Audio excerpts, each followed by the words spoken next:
This is a bad time to bring up that I'm afraid of heights. Friends and family of Farrell's, along with dozens of other people still protesting for justice for him, have now gathered here inside Little Rock AME Zion Church. I'm going to show you the spot where investigators are looking at very closely right now. There, on that front wall near the newspaper dispensers, there are at least more than half a dozen bullet holes in the wall. Firefighters from Start, Hollywood, Rayville, and Delhi all responded to the scene as both of those trucks nearing the end of the line caught fire. It's too much of this, that's blockage, that's flooding.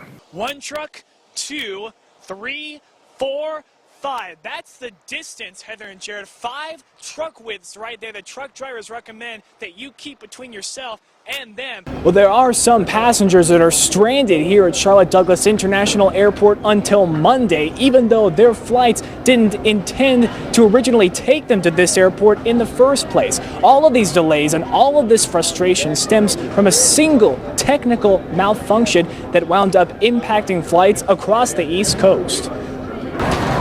Airline passengers suddenly found themselves grounded Saturday. We're just pretty much stuck. We're not sure. We're working it out. The FAA reports on Saturday afternoon an automation problem at a Virginia air traffic center led to a widespread glitch that delayed flights along the East Coast, like Samantha Tawfiq's, whose flight from Newark was an hour late because the plane was being kept on the tarmac. There was a power outage at a tower somewhere. He didn't say where, just that there was a power outage, that we were delayed. Both Wayne Leedy and Tina Jatan's flights to Baltimore were redirected mid-air. Halfway through, they said there's a power outage. The airlines are not allowed to go into Baltimore. They told us on the airplane that we were going to divert to Charlotte and land. Neither were given another flight Saturday. Work out a deal for us to get a car, and from there we're going to just have to drive up to Baltimore from here. That's extra stress for Jatan, who has a party of 14. We're actually trying to get a rental car, but we can't get a rental car there's no cars. There's no cars. Still, they both chose to face this challenge with a smile. The way I look at it, God has his ways, and this is his way of slowing us down, maybe. I don't know. Our vacation's not over yet. Have another day or so. As for passengers like Tawfiq, she's just thankful she was able to get where she was going. Drive home to my parents' house and relax. We made it. A lot of passengers still looking to make it tonight. Now, so far, the FAA is reporting that automation system that experienced problems is now officially back in service. They've released a statement saying their efforts are ongoing to help flights return to normal operations. Reporting live in Charlotte Douglas International Airport, Nick Lawton, Time Warner Cable News. Shattered glass still sits outside the Aim and Defend gun store in Lowell. It's a heartbreaking sight for the store's owner, Iraq War veteran Tim Gable.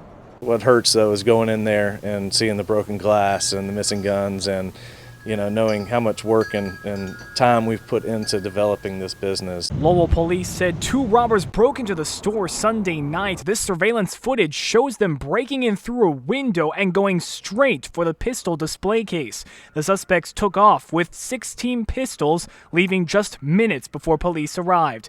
Gable said he lost $9,000 in damages, and since his store just opened in January, he hasn't been able to get insurance yet.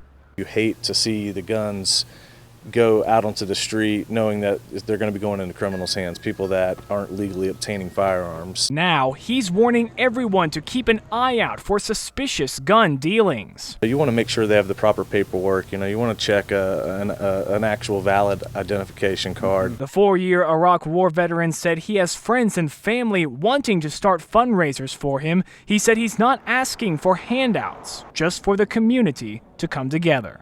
It would be incredible to have the community come together and help us just get reestablished as a small veteran-owned business to, just get out there and get back up and going. Nick Lawton, Time Warner Cable News. Take a minute and think about your arms and hands. They help us drive. They help us eat. They help us keep up at work and stay connected to the world. But just imagine living your life without them.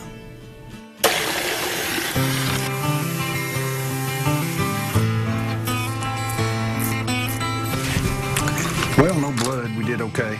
For Tullis native Bill Bradford, that's been his reality every day since 1986, the day he was working on a building in Winfield, holding a piece of rebar in his hands when a transformer arced out. It arced out and hit that piece of rebar, and it went in my arms, and I had a set of keys in my pocket and blowed out. The exit wound was my leg. Bradford remembers every moment of the shock. I thought my back was going to break because, you know, your muscles contract so tight. Then the transformer blew. He fell off the building, and Bradford says that saved his life. I was dead when I left the top of the building, and when I hit the ground, my nose and my toes hit at the same time, and it was enough compression to get my heart going. Bradford was a 29-year-old man who knew his loss the moment he hit the ground. My arms was up in front of me, and I knew I was going to lose them. Now, 28 years, 25 surgeries, and 2 prosthetic arms later, Bill wakes up, pours 2 cups of coffee grounds in the machine, and fires up the griddle. What you think? That's delicious. You got to get that right angle. Some tasks take a lot longer. Practice, practice, practice, I guess you'd say. He plays with his dogs Coco and Jackie across the field of his Calhoun home. She's been the ball chaser ever since. Then he gets in his car and drives, something he's learned to do again. He even volunteered driving a food bank truck for a couple years. I really enjoyed that. Go to all the different Walmarts and Sam's and stuff like that. Pick up whatever food they was donating to go to the food bank. What's been one of the things you've missed most? Shooting. Shooting. Now the former Marine says he tries to help wherever he can. He's worked with the Percy R. Johnson Burn Foundation for 7 years and was a prison evangelist for 11. Faith in the Lord Jesus Christ is my main thing. He also served as a certified peer visitor for Amputee Empowerment Partners based in Oklahoma City, counseling burn victims and amputees, adult and child alike. There is life after amputation. I mean, you know, they can still live a full, productive life if they want to. Yes, there's going to be limitations with their life, but usually we all live with limitations anyway. Bill says he's relearned to do everything he used to do with arms to send the message to never give up, no matter what. And if a story can be told from the life of one man, it's a story of perseverance, a story of hope. Just continue on. You might not make a mile in progress in one day, but you might make a few inches. Inches is all it takes. Not too bad, huh? Nick Lawton, Fox 14 News.